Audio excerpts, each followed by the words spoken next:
Hi guys and girls, John Moore with you again, and this time we're doing a final reveal.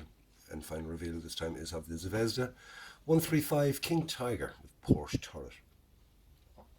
Now if you have been watching the update videos I've done on this, you'll see that I've had no problems, no fit issues or any problems in the kit construction whatsoever. Kit went together absolutely beautiful and well made and well constructed kit. Not by me, but by the manufacturer. I'm talking about the parts. I'm not talking about my construction of it whatsoever. I had little problems with the track, but that was me. It it it was even at that, it's not a problem because for a finish it worked out grand. Um, the camo pattern went down very easy, and all the parts went on lovely. Weathering wise, I just gave it a very basic weathering. I didn't want to go overboard on it. Reason being, this particular unit, they around the they were involved in the operation in Cannes, and they were basically wiped out as good as, and they limped back. And then when they got their resupply of tanks and stuff and brought back up to a unit, nothing like what they were, they got a supply of about 30 of these King Tigers. So by the time they got down to France and everything else, they'd been through a couple of minor skirmishes and things like that from the air and stuff.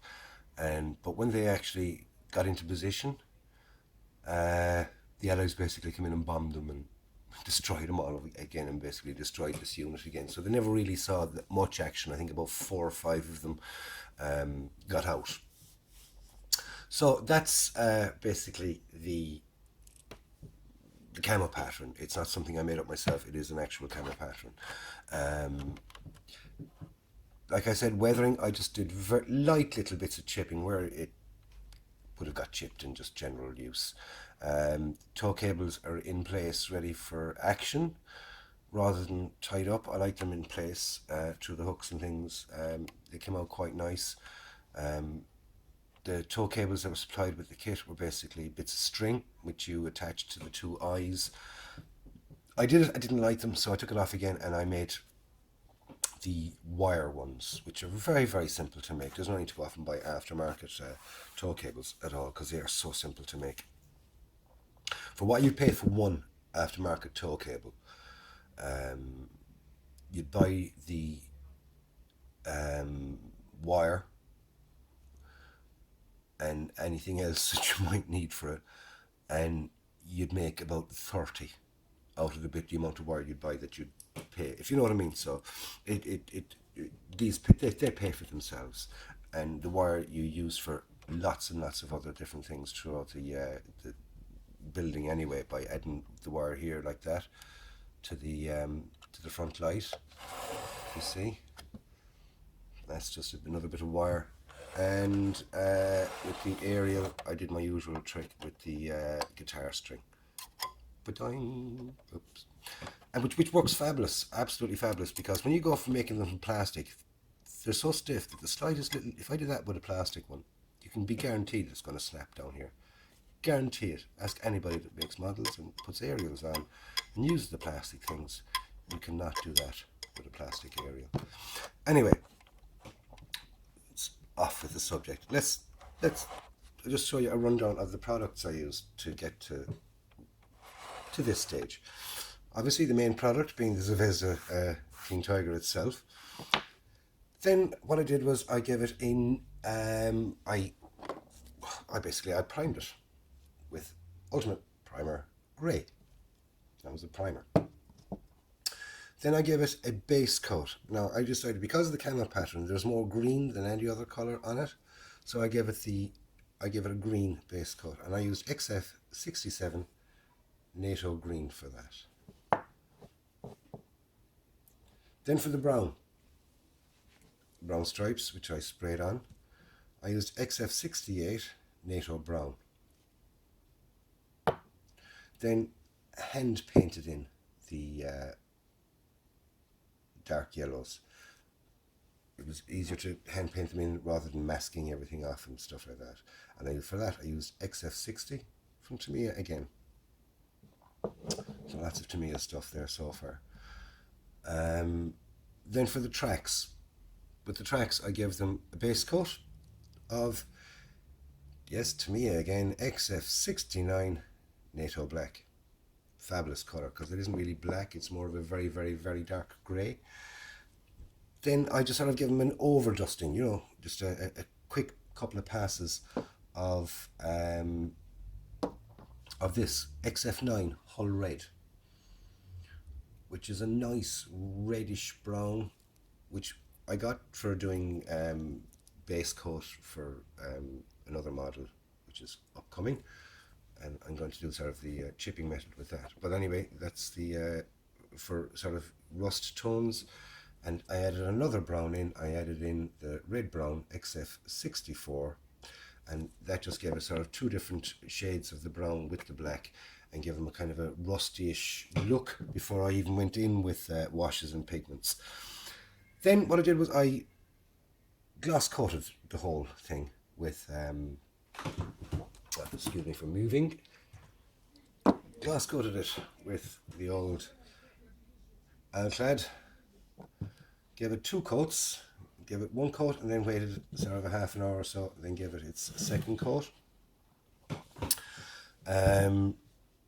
Waited then 24 hours, I gave it the full 24 hours, and then all I did then was I just gave it a pin wash of oil and white spirit mixed up into a wash. This is burnt umber, which is a nice dark brown, gives a nice muddish effect in areas that, you know, along these creases and things that would get mud marks. They wouldn't quite be black and make it stand out like if I give it a black wash, pin wash, but it would be a muddy mark because it's the it's not a defining line, it's more of a bend in it. So areas like that I give it the oil wash. Chipped it in a few areas, very, very few areas, just sort of here, along edges and corners. They would get just banged and chipped. Like I said, these tanks didn't see much action for that. I used Revel's email colour, and it's matte 6 black. Love that. Fabulous. It dries so fast. It's brilliant stuff. I like this. Use it for many things. I use it for tires and everything else. It's brilliant. Give it the chipping, and then dull coated it. For dull coat, I used, back to Tamiya's again, XF86 Flat Clear. This stuff is brilliant as well, I must admit. I'd never used it before. But as you're spraying it on, you can see the gloss disappearing and it just going matte. And it dries so fast. It's absolutely brilliant indeed. When it was matte again, there's the dog off, somebody's at the door. When it was matte coated, then I gave it a pin wash of the black with a bit of white spirit again, just to bring out certain little details and some panel lines and things, and darken up the weld seams. Just a few little areas like that, and around some areas that I hadn't gone with the brown. And that put another sort of layer, level, whatever you want to call it, onto it. Then I gave it a rust wash on the tracks and on some of the bolts and nuts and things. And this stuff is nice and watery, that you can actually, if you can see it here, very, very faintly, but it gives a nice effect. Like I said, I don't know whether it will show it up or not. Hold on a second now. There we go. Just trying to get this to sit. Alright. Now, if you look here, there's a nice bit of staining underneath here, and same coming down from here. There's just a little kind of It's not really showing up so good here, but you can see it's just a faint little bit of a kind of a rustish streak. Because I didn't want to go too heavy on the rust because, like I said, they were reasonably new, so I wouldn't have got that rusted off. Obviously, the exhausts would have got rusted because the paint basically just melts off them, and the elements get to them, and obviously enough metal in those days, it wasn't as good as the metal today. And I just, sorry about that, I just had to answer the door there. Like I was saying, I didn't want to overdo it, because I still wanted to keep some of those lovely, lovely details that are there in it. With the rust wash, I went around the cables and the tracks and the exhausts and the some little spots, like I said. I didn't want it to be overly rusty because it wouldn't be overly rusty. Things like the cables would have been, because a lot of the cables, they're not coated, so when the elements get them, they'll rust up. It's not damaging rust, it's just sort of surface rust. Anyway, the mud, for mud effects, here on the wheels and the sort of the splashed up mud on the front and on the front plate there, as you can see it, and on the back of the same idea. If I zoom out, you get a nice, a slightly better picture there of the mud underneath, and how it kind of gives a sticky looking effect.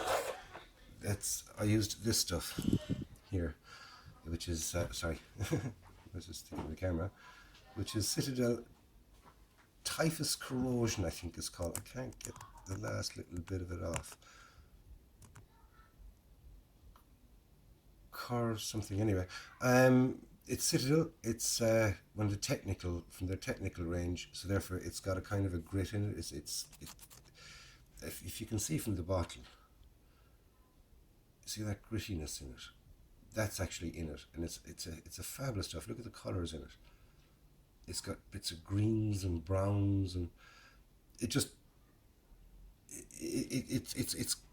absolutely fabulous. So to that, I just put that on, and while it was still wet, I dabbed on some of the Alclad 2 War Pigs pigments. It's Earth Pigment. This one is ALCWP004 Mud. And what it is, it's a very dark tan. If I can pop the lid without thing and give you a look in there. It's a very kind of a reddish brown pigment.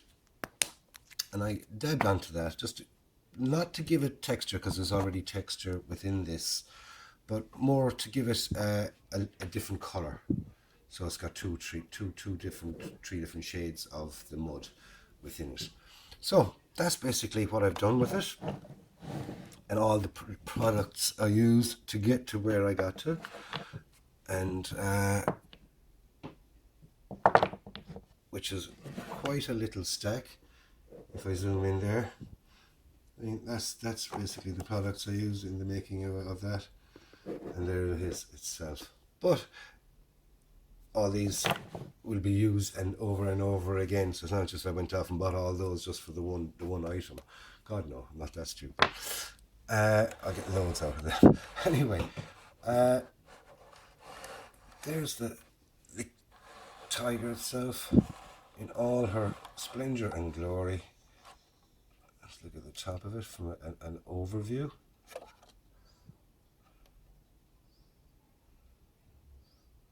Now, I am thrilled to bits with that. Okay, a little bit closer and I can move it around. Sorry for the shakiness. I don't have one of those little twirly gigs, and the one I made myself, shall we say, I've decided not to use it anymore. It was a bit too high.